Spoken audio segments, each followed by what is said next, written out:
Bueno, hermanos, pues vamos a regresar a Mateo 18.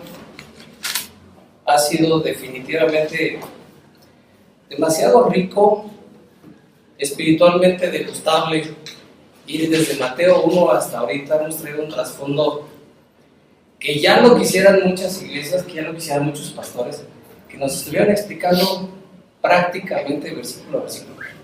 Yo lo he disfrutado demasiado. He podido comprender tantas cosas que siempre quise preguntar, que siempre quise tener un auditorio. Y yo le decía a mi esposa, y le decía inclusive a Luis, me parece que a Héctor, Rubén, esto es como una congregación ideal, donde tú puedes decir grandes cosas, pequeñas cosas, y nos tratamos con una hermandad, con un cariño como la Biblia nos está marcando. Y justamente este capítulo 18, si ustedes se fijan, lo que nos está diciendo el Señor en todo su argumento es cómo el cristiano debe ser como un niño. Si se fijan, todo el 18, niño, pequeño, con la excepción del 21 y el 22 que Pedro interrumpe, que Pedro coloca su gran pregunta. Él tenía que salir en la escena, pero el discurso va refiriéndonos hacia el cristiano como un pequeñito. Entonces, bueno, bajo ese mismo concepto, Mateo 18, del 23 al 35, realmente va a ser la respuesta a Pedro, sobre todo el versículo 35. Si se fijan, Jesús está en una casa, probablemente de Pedro, en Capernaum, y el Señor empieza con este tema muy cálido, pero a la vez también muy contundente. Pedro pregunta en el versículo 21, ¿cuántas veces debo perdonar? Se ve magnánimo y coloca una cifra, y Jesús no le contesta directamente, le da una cifra mucho mayor, pero ahí viene una ilustración, que Jesús le va a decir a Pedro con esta ilustración 3 razones por las cuales Pedro debe perdonar, y realmente las podríamos nosotros hacer nuestras. 3 razones por las cuales debes perdonar. Razón 1, como Dios te ha perdonado, debes perdonar. Como Dios te ha perdonado, razón 1, así debes perdonar. Razón número 2, provocas a Dios en su ira cuando no perdonas. Provocas a Dios en su ira cuando no perdonas. Y esta nos va a llevar a la razón número 3, que el Señor Jesús le da a Pedro y por ende al auditorio que está ahí en su casa, en la casa de donde está el Señor, y nos da a nosotros también. Te expones a que Dios te discipline cuando no perdonas. Esta es la razón 2, provocas a Dios en su ira cuando no perdonas. Y razón 3, cuando no perdonas, te expones a la disciplina de Dios. Una frase que para mí se me hizo muy contundente en la predicación del pastor John MacArthur en Grace Community Church. Dice, nunca eres más semejante a Dios que cuando perdonas. Y nunca eres menos semejante a Dios que cuando dejas de perdonar. Ten en mente esta frase conforme vayamos viendo esta ilustración. Versículo 23, va a iniciar el Señor diciendo, por lo cual el reino de los cielos es semejante a un rey que quiso hacer cuentas con sus siervos. Ya para este momento el auditorio, los discípulos, ya están entendiendo perfectamente cuando el Señor les dice, esto es semejante. El reino de los cielos es semejante. En ese momento las orejas de todos se ponen mucha atención. El Señor va a enseñarnos como niñitos. El Señor ya por fin nos va a enseñar, va a bajar el nivel a nosotros y nos va a enseñar. Para nosotros que hemos llevado desde Mateo 1 hasta ahorita, entendemos perfectamente que cuando el Señor dice, esto es semejante, el reino de los cielos, esto es lo que él vino a poner como el reino, siendo el rey. Los requisitos para entrar a este reino van a ser semejantes a... Y empieza la ilustración diciendo que hay un rey que viene y que quiso hacer cuentas con sus siervos. La palabra siervos aquí es esclavo, es doulos. Pero realmente por el siguiente versículo y el 25 y el 26, por la forma en que estos siervos tenían que llevarse, estamos hablando de ciertos siervos con poder, ciertos gobernantes. Por el monto de que va a hablar el versículo siguiente, el 24, estamos hablando de que posiblemente eran encargados de recaudar impuestos. La ilustración entonces comienza diciendo: y comenzando a hacer cuentas, le fue presentado uno que le debía 10,000 talentos. El estado financiero de este siervo, o al menos la dependencia que tenía que llevar a su cargo, estaba en absolutos números rojos. 10,000 talentos. El talento era la cifra máxima que en aquella época existía. Y no le debía un talento, no le debía 1,000, le debía 10,000 talentos. Realmente el auditorio lo que estaba escuchando era: Señor, otra vez estás exagerando. El Señor utiliza en la parábola algo que se denomina hipérbole. Esto es, vamos a exagerar un poco para llamar su atención. Si nosotros tradujéramos 10,000 talentos puros y los trajéramos al día de hoy, estaríamos hablando de cerca de 10 millones de dólares. Así tal cual, una conversión práctica. Pero si le pusiéramos la inflación, como lo dice el comentarista John MacArthur, estaríamos hablando de trillones de dólares. Estamos hablando en pesos, para aquellos que les gusta la conversión, a 13.3529. ¿Cuántos millones de pesos serían? 133.529.176.000 pesos. Es una cifra que no existe. Realmente eso es lo que el Señor está diciendo. ¿Ok? No existe esta cifra. ¿Ya tenemos su atención? Perfecto. Continuemos entonces. Este siervo tenía una deuda que no podía pagar nadie. Todavía les voy a dar un poquito más. 600 talentos era lo que recaudaba Judea y Idumea, las naciones y las regiones grandes, al año. 600 talentos contra 10,000 talentos. Eso es lo que ellos estaban escuchando. Ok, es una deuda impagable. Versículo 25, a como no pudo pagar, obviamente, ¿quién iba a poder pagar eso? Ni pidiendo 10 vidas podía pagar a alguien. Ordenó su señor venderle a su mujer e hijos y todo lo que tenía para que se le pagase la deuda. Levítico permite, Éxodo permite y habla acerca de la esclavitud, donde se podía tomar al que robaba para que pudiera pagar esa deuda como esclavo. No permite la esclavitud, sino que la paga de la deuda. Era muy común en aquel momento en Israel, pero también era muy común con los griegos y con los romanos. Esto es que lo que pudiese sacar con su esposa, con sus hijos, con sus casas, con lo que tuviera, iba a ser como dejar caer una gotita en un balde. Eso era lo que iba a pasar. Realmente, como se dice, ni se iba a ser más rico ni más pobre, con lo que pudiera tener, con lo que pudiera hacer. La ilustración entonces lo que está marcando es no que alguien debe pagar, sino que la deuda es enormemente grande. Realmente está ilustrando la deuda que nosotros teníamos, los que hemos arrepentido nuestro corazón de pecados. Está ilustrando la deuda que nosotros teníamos para con Dios.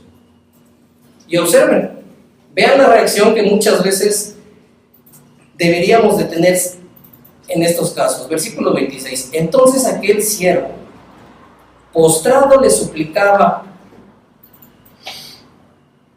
La escena es más o menos así.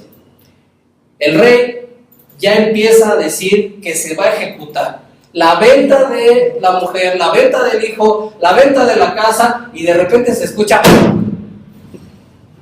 ¿qué pasó? ¿Dónde quedó el siervo? Está en el suelo. Está postrado, pero está cabeza abajo, cuerpo abajo, todo en el piso. Y lo único que se alcanza a escuchar es: Señor, ten paciencia. Ten paciencia conmigo. Yo te lo pagaré todo. Esta frase de ten paciencia es: calma tu ira. Espera un poco. Esto recuerda a Salmos: al corazón contrito y humillado no despreciarás tú, oh Dios. Y muchos somos testigos de esto.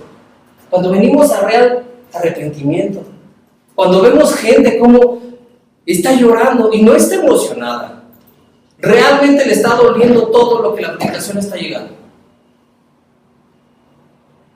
Al corazón contrito y humillado no despreciarás tú, oh Dios. Y el iluso del siervo, vean esta frase: yo te lo pagaré todo. No tenía con qué pagar. No tenía con qué pagar, y él mismo lo está diciendo: estoy en bancarrota, soy pobre espiritualmente. Si lo pasáramos a nuestro evento, a nuestro caso, soy pobre espiritualmente, no tengo con qué pagarte.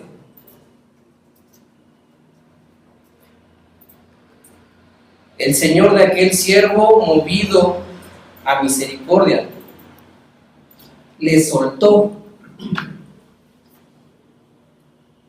Misericordia podríamos definir que es el acto que Dios tiene hacia nosotros de no darnos lo que merecíamos. Y si ustedes ven, siempre esta doctrina va a ir al ladito de la doctrina de la gracia. Si pudiéramos definir entonces, gracia es que Dios nos da lo que no merecemos. En este caso, este rey no le está dando la ejecución del mandato y de la orden que había dicho. Y vean cómo le muestra gracia. Le soltó y le perdonó la deuda. No se la difirió, no se la puso a 18 meses sin intereses, no hubo una renegociación como con tarjetas de crédito, no se la bajó. Se la perdonó total y completamente. Era una deuda impagable. Bueno, ¿a qué grado?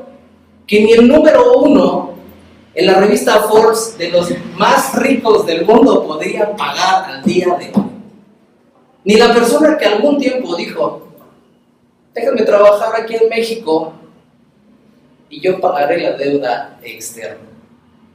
Nadie de los billonarios que existen en esta revista podría haber pagado esta deuda. Y vean la misericordia y la gracia que tiene este rey para con este siervo. Le perdona toda la deuda. ¡Qué maravilla! Esto va a ilustrar cómo Dios perdona nuestras deudas. Aunque no está en la parábola, Colosenses 2:14 dice: anulando el acta de los decretos que había contra nosotros, que nos era contraria, quitándola del medio y clavándole la cruz por la obra expiatoria, sustitutoria de Jesús. Hoy no tenemos deuda. A eso podría apuntar, pero la parábola no lo está diciendo, pero nosotros ya lo sabemos, y lo más importante es que lo estés experimentando en tu vida. Esto nos tiene que motivar, esto nos tiene que dar una razón para que así como Dios nos perdona, así como Dios te perdona, así debes perdonar, así de magnánimo debes de ser cuando alguien cometa algo en contra tuyo. Porque si no, la segunda razón es que provocas la ira de Dios cuando no perdonas. Y aquí quiero contarte algo. En una iglesia había, ya sabes, se atienden a los niños, y justamente ya terminando la clase prácticamente, dos niñitos, ya sabes, deciden ese día jugar con el pianito de Dinosaurio Verde. Y uno lo agarra de la cola y el otro lo agarra del cuello y tiran. Y se voltean a ver con la cara de, es mío.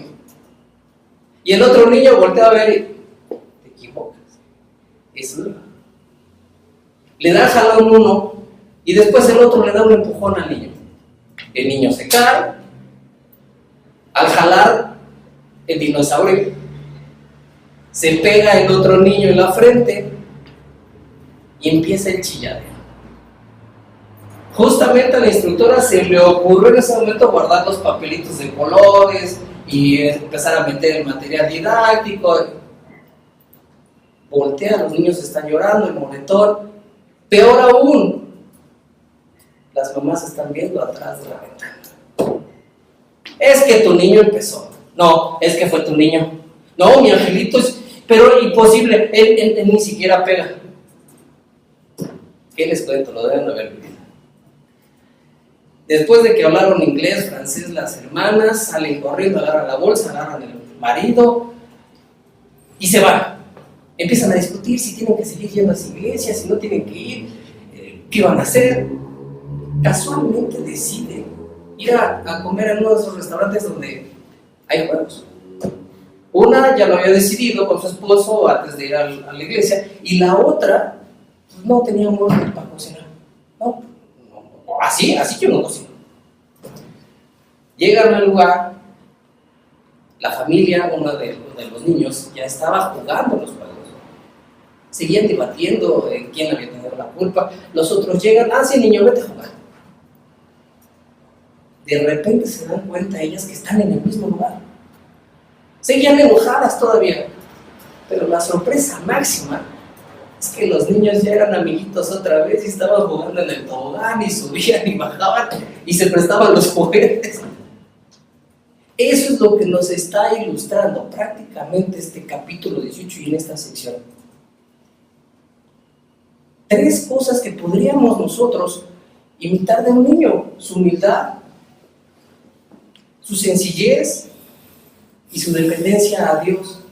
Eso es lo que nos está diciendo el Señor. Y vean que este siervo no lo va a tener. Versículo 28. Pero saliendo aquel siervo, al que se le había perdonado 10,000 talentos, halló a uno de sus consiervos que le debía 100 denarios. 100 denarios, estamos hablando de un poco más de 3 meses de salario en pesos mexicanos, o en el sueldo base. Estamos hablando de unos 6,000-7,000 pesos bien pagados, contra millones, trillones de pesos. Están de acuerdo que es nada. Y haciéndose de él, versículo 28, la segunda sección, le ahogaba diciendo: págame lo que me debes. Lo tenía pescado del cuello y le decía: págame. Como dijera un comentarista deportivo de TV Azteca, ¿qué le pasó a este siervo? Lo acaban de perdonar. Le acaban de hacer el perdón máximo de su vida. Nadie más lo va a volver a perdonar de esa forma.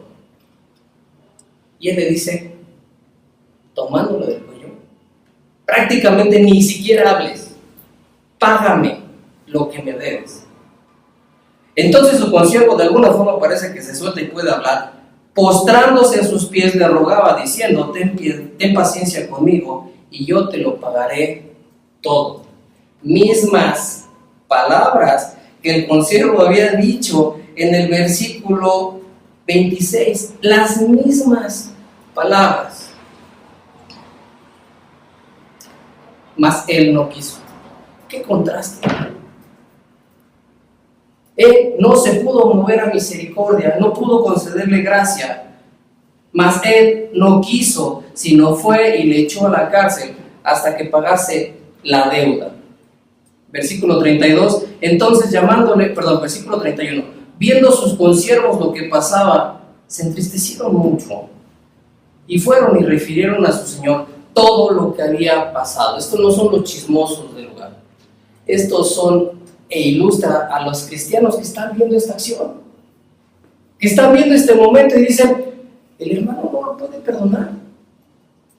No puede ser posible. Sabes que como iglesia de Cristo debemos perdonar y sería un pecado si no lo hacemos. Estás en pecado si tu iglesia no estás perdonando.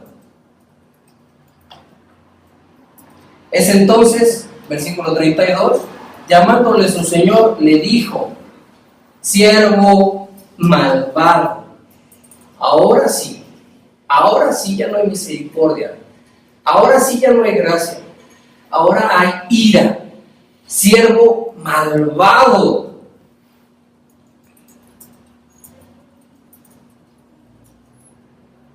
El primer punto fue cómo Dios te ha perdonado, así debes perdonar. Y entramos porque si no perdonas, provocas a Dios en su ira. Observe, tuvo misericordia este rey, ahora hay ira. Toda aquella deuda te perdoné, toda te la perdoné. ¿Por qué alguien vino y la pagó por ti?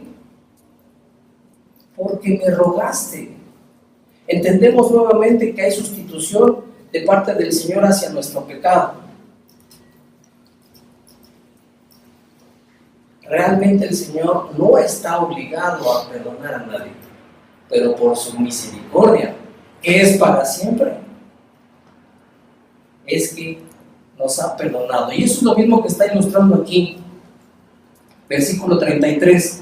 ¿No debías también tener misericordia tú de tu consiervo, como yo tuve misericordia de ti? Si yo tuve misericordia cuando todo lo que me debías, si el Señor, cuando nosotros no teníamos ni a dónde recurrir, cuando estábamos tan pobres que lo único que teníamos era pecado, Él nos perdonó, ¿cuánto más deberíamos estar perdonando nosotros? Bueno, es que tú no sabes lo que me hizo el hermano. Mira, ni te metas. Tú no has pasado por las que yo he pasado. Todo tu coraje, toda tu amargura. Dime que tú tienes los ojos más santos que Dios. Si realmente pudiéramos tener los ojos santos de Dios, dice R.C. Sproul, viviríamos por la vida así. Dios te bendiga, hermano. ¿Cómo está? Sí, qué bendición verlo. No podríamos vernos entre nosotros por tanto pecado que hay en nuestras vidas. Y Dios, dice Habacuc, Dios que mira el pecado de los demás, Él no puede por su santidad. Entonces deberíamos nosotros perdonar como Él nos ha perdonado, tener misericordia como nosotros no tenemos misericordia, deberíamos de tenerla como Él la tuvo hacia nosotros. Versículo 34. Entonces su señor enojado le entregó a los verdugos hasta que pagase todo lo que debía. Realmente no es que lo va a meter al infierno. El infierno que él merecía ya se lo condonó. La condenación que debía está condonada. Ya no lo va a pagar más. Pero sí se expone, y revisen el contexto, a disciplina. Esto es, provocó la ira de Dios cuando no perdonó a su consiervo. Y vamos en la tercera razón. Te expones a que Dios te discipline cuando no perdonas. ¿Recuerdas Hebreos 12, del 1 al 11? Habla toda esa sección de disciplina. Y en verdad, alguien que no vas a querer hacer enojar es al Dios de toda la gloria, al omnipotente y al omnipresente. Y el Señor Jesús va a cerrar esta ilustración diciendo, así también mi Padre Celestial hará con vosotros si no perdonáis de todo corazón cada uno a su hermano sus ofensas. Realmente el texto griego diría en el final, si no perdonáis de todos vuestros corazones cada uno a su hermano. Es inaceptable, hermanos, que en el pueblo de Dios no haya perdón. Una vida habitual de falta de perdón va a dar evidencia de falta de salvación.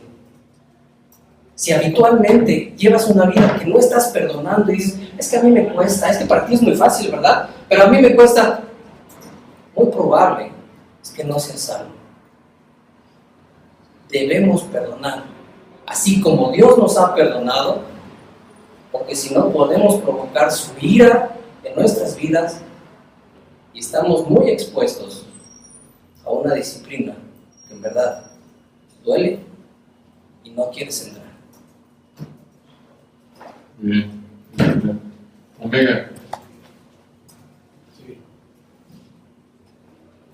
Bueno, te noté un poco ya más tranquilo, más suelto, a diferencia de la vez pasada, que te noté más tenso.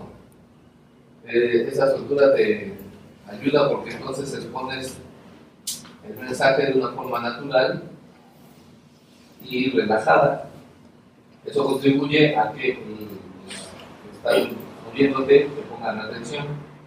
La modulación de tu voz y tus expresiones pues, van de acuerdo a lo que estás explicando. Se ve que estudiaste el pasaje y lo explicaste versículo a versículo. Algunas observaciones, bueno, la proporción homilética no la vi muy clara o no muy acorde tal vez, porque de hecho el bosquejo que presentas dice tu proposición 3 razones por las cuales debes perdonar, y en parte sí está hablando del perdón porque eso es el tema que trae Mateo tanto desde en el contexto como en este pasaje, en esta ilustración, pero como que le faltó algo, ¿no? A la proposición, como Dios te ha perdonado. Como Dios te ha perdonado, debes perdonar. Y luego provocas a Dios en su ira cuando no perdonas y te pones a que Dios te discipline cuando no perdonas. Tal vez mejorar o pulir un poquito más el bosquejo y la proporción homilética. De hecho, en la presentación de repente me perdí en los puntos, aunque sí los estuve apuntando, pero si alguien se distrae un poquito, pierde los 3 puntos de tu bosquejo. Solamente eso. Gracias. Bien, Omega. De acuerdo, y nada más vas muy bien, en la mejoría, exegéticamente bien, en presentación todo bien. Solo seguirte alentando a que sigas mejorando en relajarte, trabajando, porque te subes ahí y prendes el modo robot, todo fríamente calculado. Casi, ahora es el momento de levantar la ceja. Yo estoy exagerando, ¿no? Pero, No, sí, yo tengo aquí. pero relajarte como si nos estuvieras platicando, obvio, con la reverencia, cuidado y demás, ¿no? Que demanda, y obvio, vas bien preparado, pero más, como dijo Omega, ¿no? De acuerdo, que te relajes, más natural. Pero vas bien, definitivamente, de acuerdo con Omega. ¿Algo más que le quieran decir? Y bueno, ahí en la ilustración de los niños peleando, las mamás, ¿no? Y pocas cosas cotidianas fueron acordes, ¿no? De aplicar el perdón, a veces, por no aplicarlos, se traen consecuencias que o los que no tuvieron nivel en el entierro, ¿no? Por así decirlo. Creo que es todo bien, pero el último punto, yo creo que ya por cuestión de tiempo te faltó ahondarlo un poquito más, ¿no? Cumplir con una buena aplicación para que cerrara un broche de oro el mensaje, perdón. ¿Y esa ilustración de dónde salió? Yo no creo. Bueno. Bueno, he escuchado muchos casos. Es que además es clásico de cunero. A mí me roban los pañales, dice mi mamá, ¿no? Okay. Sí, y la el punto número 1, que dice, así como Dios te perdona, debes perdonar en ese punto, porque colocó la ilustración. De acuerdo, yo estoy con Omega. Ahí te falta un poquito meter tus aplicaciones un poquito más, primero meter el punto y luego meterlas, porque como que hiciste ciertos comentarios antes de explicar, eso va, ¿no? Sí, Un poquito, nada más, hay 2, 3, digo, nada serio, ¿no? Pero sugerencia, ahorita me vino a la mente algo, para ayudarte en esa área de presentación. Aprende, ahorita está fresco, aprende de Fernando y Martín. Hoy Martín, sabemos, no fue él, digamos. Hoy estuvo encerrado, estuvo encadenado. Pero Martín prófugo y Fernando como predicó hoy, ahí hay un buen modelo. Diferentes estilos, yo sé que a lo mejor te digo esto cada vez, no me acuerdo. Pero está fresco, los ves, son naturales. Para todos nos ayudan, ¿no?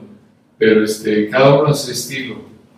Fede es más pastoral, más tranquilo, y Martín gritando más apasionado. Diferentes expresiones, pero obsérvalos, natural. Igual Gabriel ahorita que va a predicar, es una fortaleza de él, es natural. ¿Ok? Relájate, ¿no? Estás a lo mejor tenso, ¿por qué? Porque no quieres cometer errores. ¿Ok?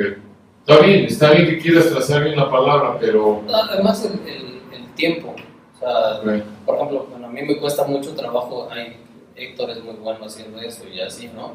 En las primeras frases, ¡pam!, ya enganchan. Yo soy de los que enganchan después de media hora terminando el saludo, ¿no? ¿Tiendes a ser perfeccionista, Israel? Sí. Ok, lo veo. Y puede ser una fortaleza, pero está siendo tu debilidad. Porque me da la impresión que te memorizas, digo, casi, estoy exagerando, ¿eh? Pausa de 2 segundos, 1, 2, entra. ¿Me entiendes? Es demasiado calculado esto. Y tiene muy buen contenido, pero te resta potencia porque, ¿no? Pienso yo, a ver qué opinan los demás, porque estás demasiado, estás en un molde. Tienes que, como le dije a Martín hoy, suéltate, sin miedo, adelante. Yo veo es práctica y todo, y aunque te equivocas, no, perdón, pana, y sigues y aprendes. ¿Qué pasó, Fer? Sí, yo lo que veo en él es falta de genuinidad. Esa es la impresión que da, sí. Exacto, esa es la manera de Quiere aparentar ser genuino por los ejemplos, las expresiones y todo, pero se le ve duro, se le ve que va palabra por palabra, ya la tiene todo memorizado. Yo creo que en algún sentido eso es bueno cuando te encaran una predicación y bueno, te la sabes de memoria y llegas y te paras ahí con tu Biblia, no llevas apuntes. Pero yo creo que en él quizás una actitud un poquito más humilde, ¿no? Sería e ir leyendo, irse con calma. Digo, qué bueno que tienes esa memoria, esa retención, pero hay que hacer una combinación. Y no está mal, yo creo que Fer le dio la otra, ya sabes, esto es para ayudarnos, ¿no? Si te lo quieres memorizar y puede estar bien, pero suéltate, ¿no? Esa es la percepción, ¿no? Te ves todo estudiado, como que ya estás listo para la actuación y cámara acción, y empieza, ¿me entiendes? Párate ahí y está bien que si lo puedo memorizar, no me fabuloso, pero sí, suéltate, natural. Estoy de acuerdo con lo que has dicho. Creo que estás más pendiente de tus actitudes y tus movimientos y eso distrae y apartan del contenido del texto a los niños. ¿Sí? El mantazo, las figuras, te hacen poner la atención en ti y no en el texto. ¿Sí? Y lo que necesitamos es el texto. Te falta pasión. ¿Sí? O sea, creo que tienes mucho conocimiento, que es una habilidad de poder predicar sin notas, ¿sí? Pero como dice Luis, suéltate y transmite pasión, transmite convicción que de lo que estás diciendo lo estás creyendo tú. Primero que no. De acuerdo.